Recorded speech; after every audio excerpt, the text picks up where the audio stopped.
আজকে আমরা কথা বলবো হেয়ার ড্রাই সম্পর্কে, সাথে পেয়ে যাবেন হেয়ার স্ট্রেটনার। কোনটার কি কাজ আমরা সহজে আপনাদের বুঝিয়ে দিব। এটা হলো একটা হেয়ার ড্রাই, নিয়ামা ব্র্যান্ডের। এটা ওয়াট হবে 1200 ওয়াট। হ্যাঁ, এই প্রোডাক্টটি যারা আমাদের কাছ থেকে নিতে চান খুবই সহজে আমাদের কাছ থেকে নিতে পারবেন। আরেকটা কথা হলো, আজকে কিন্তু আমরা একটার প্রোডাক্টের দামে দুইটা প্রোডাক্ট দিয়ে দিব আপনাদেরকে। যারা এখনো এই প্রোডাক্টটি আমাদের কাছ থেকে নেননি, খুবই দ্রুত নিতে পারবেন। এটার কাজ হলো চুল শুকানো। আপনি চুল শুকাতে পারবেন। মা বোনরা যখন গোসল শেষ করে চুলগুলা কিন্তু অনেক সময় ভিজে থাকে। এই একটা হেয়ার ড্রাই আপনার বাসায় থাকলে তাদের আর কষ্ট করতে হবে না। মাত্র 1 মিনিটেই তাদের চুলগুলা তারা শুকিয়ে নিতে পারবে। এটাতে কিন্তু দুইটা স্টেপ দেওয়া আছে।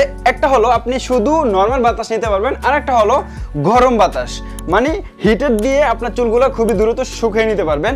তবে হিট যে দিবেন, এই হিটের ভিতরে আবার দুইটা পার্থক্য আছে। আপনি হালকা হিট দিয়ে চুল শুকাতে পারবেন, চাইলে আপনি একটু বেশি হিটও দিতে পারেন, কারণ এখানে সুইচ দেওয়া আছে, 3টা স্টেপে চলবে। এই আকর্ষণীয় হেয়ার ড্রায়ারের মডেল হবে 3977। প্রোডাক্টটি যারা আমাদের কাছ থেকে নিতে চাচ্ছেন, আমাদের শপে সরাসরি চলে আসবেন। Dhaka new market city complex বিশাল বিলাসের 2য় তলায় 102 নম্বর শপ, শ্যামবাজার। আর যারা সারা বাংলাদেশের যে কোনো প্রান্তে বসে আমাদের প্রোডাক্টটি অর্ডার করতে চান, আমাদের ভিডিওর স্ক্রিনে নাম্বার দেওয়া থাকবে, সরাসরি যোগাযোগ করে নিতে পারবেন। অর্ডার নাও বাটন লেখা থাকবে, আপনারা ক্লিক করে আপনার পছন্দের প্রোডাক্টটি অর্ডার করতে পারেন। তো ভিউয়ার্স, ধন্যবাদ সবাইকে, ভালো থাকবেন।